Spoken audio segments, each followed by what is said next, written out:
Hello guys, vous pouvez très bien le remarquer, on n'est pas dans le petit bureau parisien. Le cadre a un peu changé. Où suis-je? Je suis au Maroc, dans une ville, peut-être on en parlera, je sais pas si on va citer cette ville comme exemple. Mais là on va parler immobilier, c'est pour répondre à une question qui m'a été posée par un amigo. Alors lui, c'est typologie parce que c'est important. Il est français, basé en France, investisseur. Et il a entendu parler du Maroc avec la question: est-ce que je devrais investir au Maroc? Il en a marre, enfin, c'est pas qu'il en a marre, mais il a investi déjà en France. Et il veut diversifier. Il a entendu parler du soleil, il a entendu parler des opportunités du Maroc en immobilier. Donc il se dit why not? D'autant plus qu'il a l'intention de s'installer au Maroc pour sa retraite.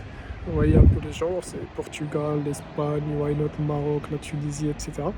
Et donc là, bien sûr, on essaiera de répondre à sa question. Il verra, il mettra un like, mais on en profitera pour parler d'une manière générale, parce que le but, c'est pas de répondre à sa question, sinon j'aurais utilisé un canal un peu plus direct. Alors, déjà là, je suis dans une maison 3 étages, avec une cave qui n'est pas habitable, mais qui peut être commerciale, avec un garage, etc., etc.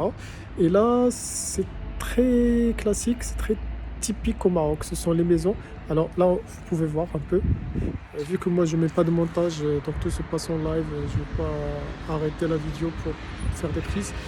Donc vous pouvez vous voir à quoi ça ressemble. En bas, il y a des garages. Et un peu plus haut, il y a des appartements. Et ça, c'est un peu l'équivalent du pavillon à la française. Le pavillon, c'est un peu la base, c'est un peu, on va dire, ce que le français moyen aimerait acheter là où il aimerait habiter. Au Maroc, c'est des maisons comme ça, c'est des rez-de-chaussée, voire avec un -1. Souvent, il y a des garages qui vont servir comme des garages, ou alors pour du commerce. En haut, on va avoir des étages.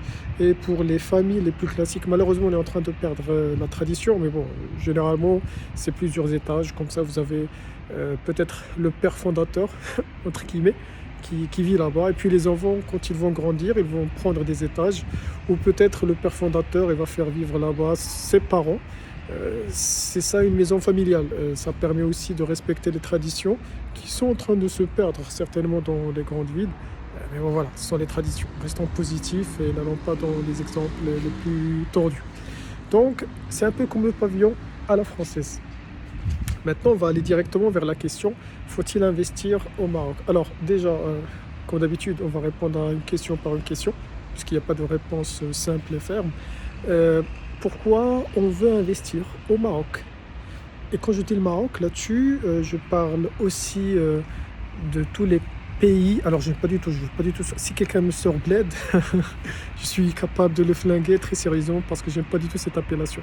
Mais on va dire tous les pays qu'on connaît, qu'on reconnaît en France comme des pays d'origine. Donc, ça peut être le Maroc, la Tunisie, l'Algérie, l'Afrique subsaharienne, la Turquie, etc., etc., etc. Pour des gens qui sont des franco X est un variable qui peut prendre plusieurs valeurs. Déjà, on va commencer par ça. Pourquoi on veut investir?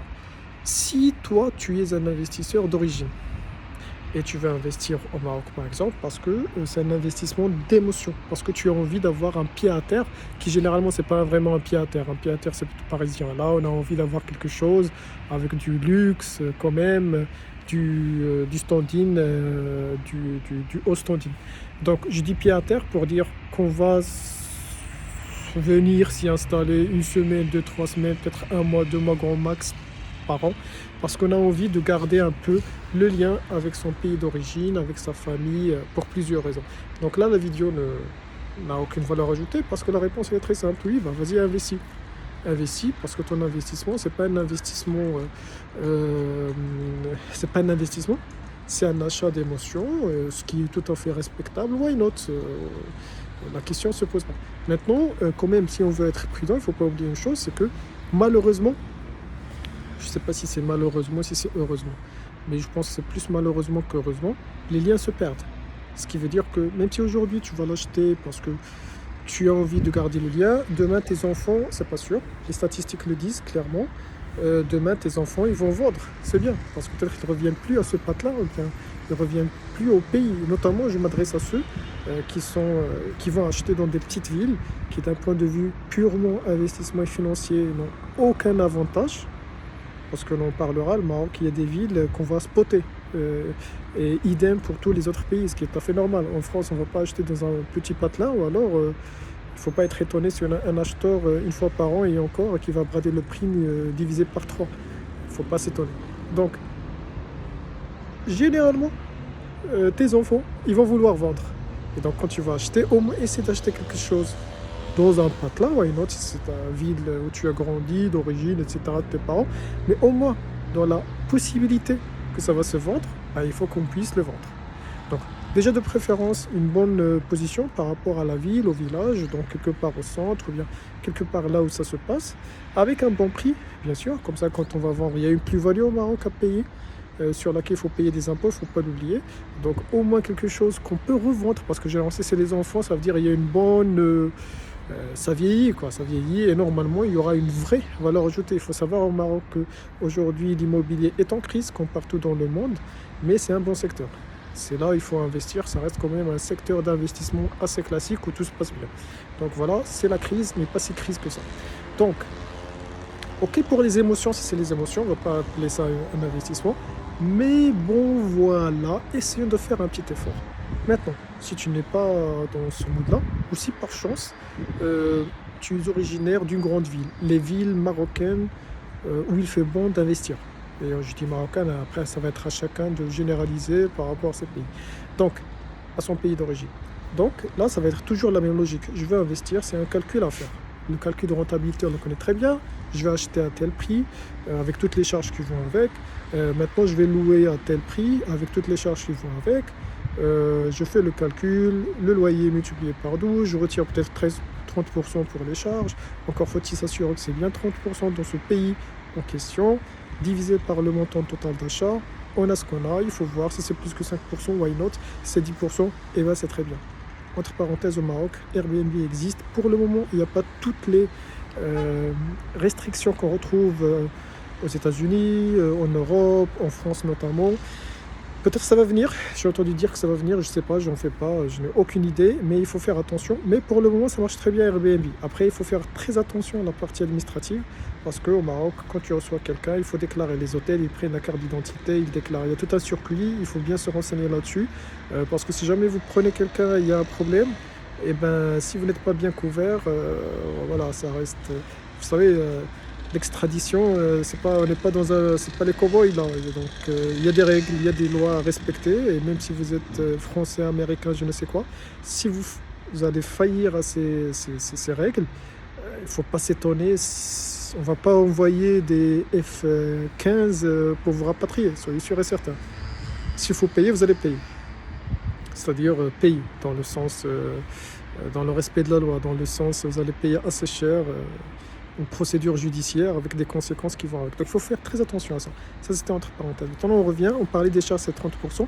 J'ai quand même une bonne nouvelle, c'est que au Maroc, comme dans ces pays d'origine, on est quand même assez loin du secteur immobilier français, parce que en France c'est un secteur qui est très ancien, comme partout d'ailleurs, mais c'est un secteur où on s'est bien servi. Chaque fois qu'on avait besoin d'imposer, on a imposé.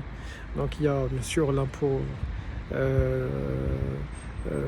les impôts sur le foncier, la taxe d'habitation, vous avez... on va pas faire la liste, mais vous connaissez très bien les impôts qu'on a. Au Maroc, il y en a, mais pas tant que ça. Et c'est pas la même chose. Il n'y a pas de révision. On n'est pas en train de spotter les piscines par Google Maps pour augmenter les taxes foncières. Donc, c'est quand même moins représentatif. Premier point. Et c'est une bonne nouvelle. Oh mon Dieu, quelle est bonne cette nouvelle. La deuxième, qui n'est vraiment pas à négliger, c'est que les charges ne sont pas les mêmes. Alors, par exemple, déjà, vous prenez un truc comme ça, il n'y a pas de syndic, on est d'accord. Prenez des immeubles, la plupart, il n'y a pas de syndic. Et quand il y a un gardien, c'est pas le même gardien que ce qu'on a en France quand même. C'est pas... Alors, malheureusement, heureusement, à chacun de juger. Moi, je ne rentre pas dans ces débats-là. Mais ce n'est pas un gardien qui est en CDI avec toutes les charges qu'on peut retrouver en France. Donc, ça fait moins de charges. même si c'est en train de changer, parce que si vous investissez dans les grandes villes, Rabat, Casa, on en parlera, on retrouve la notion du syndic avec les mêmes exigences du syndic, avec le fait que si tu ne payes pas, eh ben, tu seras poursuivi, etc., etc., on en reparlera. Mais généralement, ce n'est pas vraiment la règle. Et parmi les charges aussi à ne pas négliger, c'est qu'au Maroc, il fait beau, il fait soleil. Et là, je vois les bons investisseurs français, j'ai dit français, pas forcément français, mais en France en tout cas, voir venir ce que je suis en train de dire. C'est qu'on est très loin des problèmes d'humidité. On est très loin des situations où il faut refaire la façade chaque 2 jours. J'exagère à peine. Enfin, j'exagère. On va dire j'exagère à peine quand même.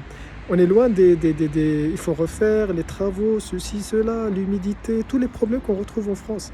Et donc ça, sur la durée, mine de rien, ça fait une grande économie en termes de charges. Et donc votre rentabilité elle est en train d'augmenter. C'est normal. Donc, à part ça, vous allez acheter, vous allez vendre, il y a des impôts qui sont assez semblables au système français. Donc la plus-value, si c'est résidence principale, ça va, si c'est du secondaire, ça commence à faire mal. Il faut bien se renseigner là-dessus. Mais à part ça, parce que là, ça reste quand même du rapidos, si, parce que ce qui va vous intéresser le plus, c'est la partie locative. Et bien, locative, là aussi, on est sur des lois qui ne sont pas très différentes de celles de la France. Donc, il ne faut pas se leurrer. Il y a beaucoup de gens qui vont louer dans le noir. C'est pas bien. Parce qu'après, bon, c'est pas bien, c'est plus que c'est pas bien. Mais j'explique, vous inquiétez pas. C'est pas bien parce que si jamais c'est pas déclaré, que la personne, le locataire ne paye pas, c'est un peu comme en France, du moment qu'il est sur place, bon courage pour le déloger. Je sais même pas comment ça se passe. Parce qu'en France, on sait quand même que c'est dans 3 ans, 2 ans. Il y a mort d'homme quand même 2 ans, 3 ans. Il va être délogé. Au Maroc, je crois que c'est aussi ça. C'est un peu dans les... Il faut poursuivre, mais c'est vraiment c'est très compliqué. De toute façon, pour quelqu'un, un investisseur français qui est déjà loin, parce que là c'est un autre sujet, comment vous allez gérer à distance, il ne faut pas jouer avec ça. Le locataire aura son contrat, tout sera déclaré, vous allez payer des impôts pour le Maroc, vous allez déclarer en France. Normalement, il y a un accord entre les 2 pays de non-imposition. Et bon, voilà, on ne va pas jouer au malin parce que vous le faites déjà, c'est pas bien. Et surtout, vous le faites très rapidement, vous allez vous faire avoir. Ça, la question ne se pose même pas. Mais bon, voilà, le locataire, il a le même droit qu'en France, c'est-à-dire quelqu'un qui est au black, c'est un peu comme un squatter, vous n'allez pas le faire sortir du jour au lendemain. S'il est locataire avec tous les papiers nécessaires et il décide sur un coup de tête de ne pas payer, eh ben, vous partez dans il y a quand même une bonne nouvelle, vous partez dans une procédure. On n'est pas sur 2 ans, 3 ans pour le faire sortir. Je crois que si les choses sont bien faites, c'est quelques mois. C'est quelques mois, il n'y a pas de trêve hivernale. Il y a eu un truc qui ressemble à ça durant la période Covid. Dans un élan de solidarité nationale, on ne pouvait pas faire sortir les gens, ce qui est très louable quand même. Voilà. Désolé pour les investisseurs, pour les propriétaires. Moi, je suis du côté des propriétaires du moment qu'ils sont respectueux de toutes les règles qu'il faut respecter. Je compatis avec eux. Mais là, sur le coup, bon, voilà, c'était Covid. Le Maroc, c'est un pays quand même qui a fait beaucoup d'efforts pour protéger les gens. Mais il y a un budget d'État qui est dans un contexte de crise. Donc voilà, ils ont essayé de faire comme ils peuvent. Ils ont sollicité les propriétaires à ne pas expulser les gens parce qu'ils ne payent pas parce que, contrairement à la France, il n'y avait pas le chômage partiel et toutes les aides de l'État parce que ce n'est pas le même budget. Je ne veux pas justifier chaque point. Parce qu'on n'est pas là pour faire ça. Je ne fais pas du service marketing non plus, ou après-vente, mais c'est pour expliquer. Donc, en gros, c'est 6 mois, quelque chose comme ça. Si vous avez le contrat, si tout est d'équerre, la personne finira par sortir.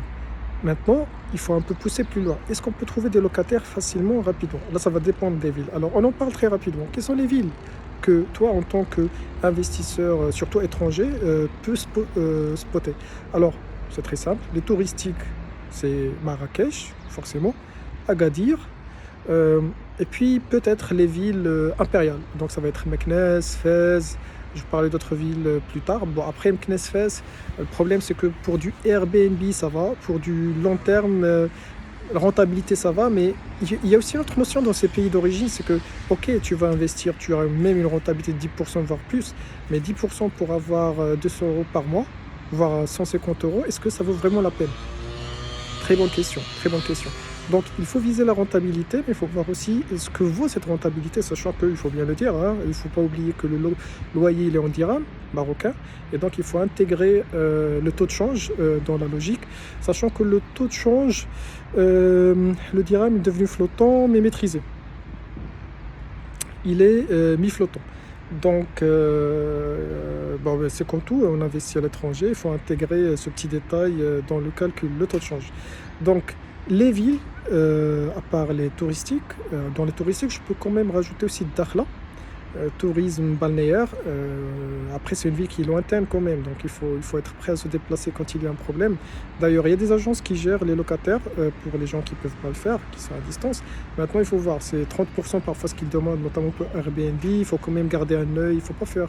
Bah, en fait, c'est comme partout, il faut être présent, c'est votre business. Soit vous avez des hommes de confiance, généralement c'est la famille ou des amis très proches, même pour gérer, pour suivre ce que font les agences, ou alors il faut être sur place, ou alors débrouillez-vous, il y a des systèmes de caméras, de serrures électroniques. Bon, je ne vais pas vous apprendre, on a l'habitude en France de faire ça. Donc pour revenir aux villes, donc à part les villes touristiques, vous aurez quoi? Vous aurez Rabat bien sûr, et Casablanca.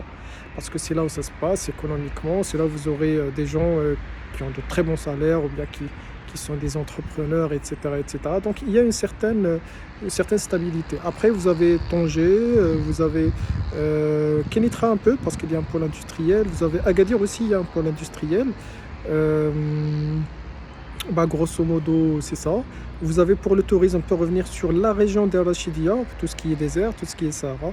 On peut retourner sur la région de le nord, la Rocade, enfin le nord, pardon, le nord du Maroc, parce que là vous avez des appartements pieds sur mer, donc ça peut être le nord du Maroc ou bien l'axe Kenitra, Casa, un peu Jdida.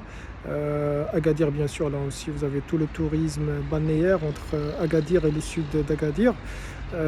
Et puis voilà, grosso modo, après, tout dépendra bien sûr de l'opportunité, c'est le cas par cas. Maintenant, on parlait des locataires, de la qualité des locataires. Ben, au Maroc, on n'a pas trop l'habitude de demander les fiches de paie, 99 000 garants, une attestation de travail. Ben, c'est pas forcément d'usage. Maintenant, c'est votre droit et les gens comprennent. Bien sûr, on est dans un monde globalisé, ils savent. Donc, le propriétaire demandera ce qu'il veut. C'est de la négociation. C'est juste si la personne elle est un tout petit peu surprise, il ne faut pas être surpris. Ben, c'est juste vous allez dire que c'est ce que je veux, avec une caution de 2 mois par exemple, avec le mois qui est payé au début du mois. Ben voilà, il veut pas, il veut pas. Là, on va retourner au plan principal. Vous avez investi où? C'est l'offre et la demande. Dans les grandes villes comme Casa Rabat, de toute façon, tout se passe toujours bien si vous êtes bien positionné, si vous êtes bien situé, si vous avez un bon bien, etc., etc. Et là, vous pouvez demander ce que vous voulez. Encore une fois, si c'est bien situé.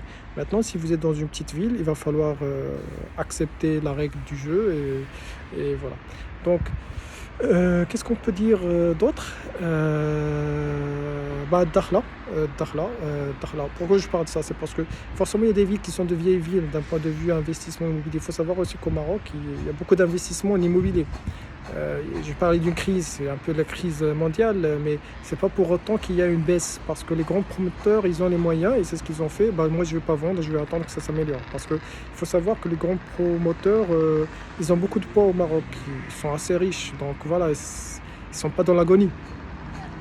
Donc, il y a un effet résistance qui est plutôt bénéfique, ça dépend vous positionnez de quel côté, qui fait que c'est un secteur qui ne va pas tomber du jour au lendemain. De toute façon, même s'il essaie de tomber, c'est sûr que le gouvernement marocain, l'État marocain va intervenir pour aider, parce que ça pèse tellement lourd qu'on ne peut pas accepter que ça tombe comme ça.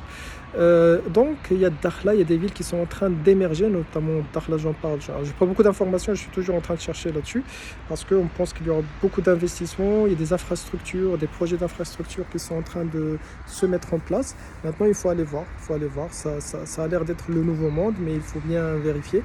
Et puis il y a toujours les valeurs sûres que sont Rabat, Casa, toutes les villes que j'ai citées. Il y a de temps en temps des villes qui vont émerger, notamment dans la région de Casa, des nouvelles villes. C'est un peu comme à Rabat, il y avait la Nouvelle Salé, je ne sais pas comment on appelle ça en français, c'est El Jadida. Et puis il y a d'autres villes, je ne me rappelle plus de leur nom. Ces villes-là, moi je déconseille, même si certains ont fait de très belles plus-values, mais moi personnellement je suis contre. Moi je suis très classique de mon approche pour plusieurs raisons, mais c'est un peu très personnel. Je vais préférer toujours le centre-ville ou les endroits stratégiques d'une grande ville que je connais plutôt que d'aller jouer au pif. Si je veux faire du pif, j'irai voir la bourse. Il y a d'autres règles bien sûr qui régissent la bourse, ça c'est sûr. Mais bon voilà, au moins c'est la bourse. Au moins, plutôt que de le faire dans l'immobilier, pour des raisons infinies que j'ai citées plusieurs fois, que je ne vais pas reciter dans cette vidéo-là. Et pour finir, est-ce que... ah oui, autre chose. Où faut-il investir? Et quand je dis où, c'est des appartements, des immeubles, des maisons comme ça, des villas, etc., etc. Là encore, il n'y a pas de réponse qui est faite, qui est prêt à porter, mais ça va être du cas par cas. Donc moi j'aime bien les maisons comme ça, parce que déjà si vous avez la chance d'avoir un truc avec des garages ou bien avec du commerce, ça c'est du jackpot, notamment si c'est sur une artère, par exemple ici c'est sur une artère assez principale de cette petite ville. Pour information, c'est pas mon truc, hein, c'est pas mon truc personnel, c'est plus ou moins personnel par transition. Mais je n'ai aucun rapport avec ce bien-là. Là, c'est un message au fisc. Je cache rien. Donc, je disais, moi j'aime bien les maisons comme ça pour investissement parce que déjà, si vous avez la chance d'avoir la partie commerciale, bah, très bien, parce que la partie commerciale c'est comme en France, donc c'est un peu les mêmes bails, c'est les mêmes garanties, tu loues et tu encaisses l'argent. Après, tu ne vas pas le récupérer du jour au lendemain, ça c'est sûr, mais tu t'en fous si tu le loues, c'est que tu fais l'adieu et tout ce que tu veux, c'est la rente. Et puis, s'il y a un problème, tu peux faire dégager le mauvais locataire entreprise, parce que c'est une entreprise très facilement, très rapidement. Généralement, c'est très rare. C'est très rare qu'il fasse défaut. Les lois sont connues, et bon voilà, après, on n'est jamais à l'abri. Donc, vous remarquez bien que je suis loin du discours faites trop attention, c'est un pays. Non, non. Après, le Maroc, il faut quand même le dire, c'est un pays qui est différent de la France, comme chaque pays. Avant d'investir, et c'est ça l'erreur que commettent des amis à moi qui sont pas marocains ou de culture marocaine, c'est qu'ils viennent les mains dans la poche, ils se disent ah oui, le Maroc, c'est le soleil. Oups. Ils se disent ah oui, le Maroc, c'est le soleil, tout va bien, hein, c'est les danseuses de Marrakech, les restos, le couscous, le tagine. Et ils viennent, ils foutent du n'importe quoi, ils comprennent rien à la culture marocaine. Et après, quand ils se cassent les dents, ils reviennent à cracher sur le pays, à la corruption, peu de professionnalisme, trop d'émotions, je ne sais quoi. Bah, Coco, moi, quand je suis venu en France, j'ai dû quand même, à minimum, me renseigner sur la culture française, sur le mindset français. Je me suis adapté. Bah, Coco, tu viens au Maroc, tu t'adaptes, tout simplement. C'est pas un truc qu'on fait pas le Maroc, c'est pas un département français à ma connaissance. Donc, c'est pas un peuple qui. C'est un peuple, même s'il a été colonisé par la France, qui a gardé son mindset. Alors, il y a du bien, il y a du moins bien, ça c'est sûr et certain. Mais ce que j'essaie de dire, c'est il faut prendre du recul, il faut se faire conseiller s'il faut se faire conseiller. Mais il ne faut pas y aller comme ça, parce que si tu y vas comme ça, c'est un peu comme mais ça n'a rien à voir avec l'immobilier, les entreprises qui viennent s'installer ici, qui payent les gens 2 euros, là je caricature, voilà, un petit salaire, et après ils se demandent pourquoi on n'a pas la bonne qualité. Tout simplement parce que les bons profils marocains ils vont aller vers les bonnes entreprises qui les valorisent. Et donc quand on fait du nearshoring d'une manière barbare, en croyant que je vais payer les gens demi-prix et on aura la meilleure qualité, tu n'auras pas les meilleurs profits. C'est comme en Inde d'ailleurs. Donc voilà, il faut se renseigner, il faut faire l'effort nécessaire, il faut s'aligner quand il faut s'aligner, il faut motiver quand il faut motiver. Et après, il faut être exigeant. Et ben, c'est la même chose dans l'immobilier, il faut se renseigner, il faut se faire conseiller, s'accompagner s'il le faut, ou alors prendre le temps nécessaire pour bien comprendre les choses et foncer. Donc, pour résumer, parce que là 23 minutes, mon bras il commence à en faire mal. Ah oui, mais avant de résumer, donc en quoi il faudrait investir, moi c'est très simple, c'est les villes, c'est parce que si tu es basé à l'étranger, il y a tous les problèmes de l'étranger. Pour faire un exemple simple, tu es basé en France, tu investis au sud de la France, clairement tu n'es pas prêt à aller aller résoudre les petits problèmes de robinet chaque 2 jours. Donc c'est tous les problèmes de la distance. Et pour ça, parfois, il vaut mieux, il vaut vraiment mieux gagner moins ou prendre des décisions un peu moins optimales, mais au moins tu as la quiétude de l'esprit. ce qui te permettra de faire autre chose de ta vie, plutôt que de rester concentré sur un seul investissement avec tout le problème qu'il a. Donc, il vaut mieux prendre une décision sage et gagner moins, plutôt que gagner plus et finalement tout perdre, parce que c'est lointain. Hein.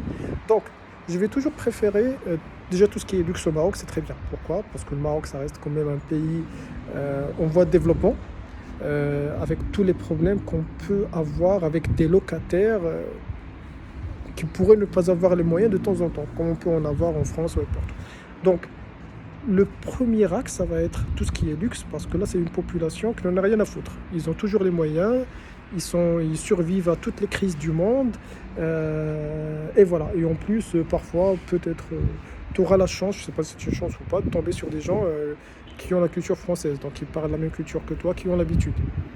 Je ne parle même pas du business des expats, mais bon voilà, quand on est sur le luxe, on est sur le luxe. Ça peut être n'importe quel pays, c'est la facilité du luxe. Maintenant, ça coûte ce que ça coûte. Ça coûte ce que ça coûte et il y a moins de demandes forcément. Parce qu'on n'est pas sur la typologie de clients locaux qui sont quand même la majorité. Ok, on met le luxe de côté. Après ça, ça va être la ville. La ville, c'est les grands axes. Donc Casa, Rabat, Tanger, peut-être Agadir, Marrakech. Je me limiterai à ça. Fès, Meknès, non pas trop, même si ce sont des villes que j'adore et j'ai beaucoup de liens avec ces villes-là. Mais le loyer n'est pas très fameux et donc c'est pas forcément très intéressant.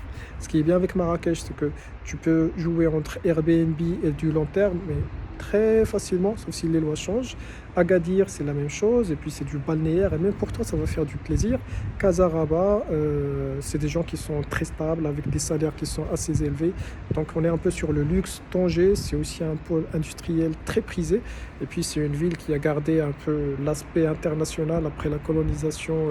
Alors du coup, c'était la colonisation espagnole, enfin, il y avait espagnole et française, là c'était une ville internationale. Mais pour dire, après cette étape où le Maroc était colonisé par plusieurs puissances. Donc il y avait deux puissances principales et puis il y avait les statuts internationaux qui faisaient que. Donc c'est ça les villes. Maintenant, ça va être sur quoi? Ça va être des appartements qui sont bien situés. Mais le problème des appartements, c'est le syndic, c'est qu'on est des copropriétaires, ou alors des maisons comme ça, parce que si c'est bien fait, ça va être, tu le fais bien. Le meilleur plan, c'est que tu peux louer, voire vendre, mais je préfère toujours louer les magasins, tout ce qui est commercial. Et puis pour le reste, on peut vendre appartement par appartement et forcément il y aura de la plus-value si bien sûr toutes les hypothèses dont on a besoin sont présentes. Donc là, je répète, ce sont des maisons très classiques au Maroc. Et en plus, on peut avoir beaucoup de demandes parce que là, tu t'adresses à la base, à l'acheteur lambda marocain. Donc forcément, il y a beaucoup de demandes, ce qui est un peu différent du luxe, mais qui est très prisé. Maintenant, pour conclure, est-ce que c'est une bonne chose d'investir à ce que certains, encore une fois, je déteste le terme, je flinguerais qu'ils le diraient, sauf moi je peux le dire parce que je ne peux pas me flinguer, ça s'appelle suicide et c'est pas ma priorité pour le moment. Investir au bled. Bah écoute, moi je pense, si on met de côté l'émotion, j'en ai parlé, donc l'émotion de toute façon c'est illogique, donc on prendra la bonne décision qu'on prendra, dans tous les cas on aura raison parce que c'est illogique. Si on met de côté ça, moi je dirais oui. Oui, d'abord dans un souci de diversification, et oui, dans un souci de rentabilité, parce que pour le moment, et jusqu'à preuve du contraire, ça reste beaucoup plus rentable que certains endroits. Maintenant, le grand risque auquel je ferai très attention, c'est la distance, et qui va me gérer ça à distance, et vraiment, il ne faut pas négliger ce petit point. Et puis, le taux de change, et comment je vais faire pour sortir mon argent. Alors, une astuce, c'est pas une astuce, c'est juste la loi. Quand on veut investir au Maroc, par exemple, on va faire un virement, bien sûr, de son compte bancaire français. Dans ce virement, il faut absolument faire figurer investissement immobilier. Comme ça, quand on essaie de retirer son argent, on va aller voir les instances, notamment le bureau de change, etc., sa banque, etc., etc. J'ai la preuve que j'ai investi, c'est juste un exemple, 100 000 euros. Donc, j'ai acheté avec ça. Maintenant que je vends, je vais rapatrier en France ça. Et ça passe crème. Et ça, il faut qu'on en parle un autre jour. Donc, pour récapituler, oui, c'est une bonne affaire. Maintenant, comme d'hab, avec des hypothèses. Très bientôt.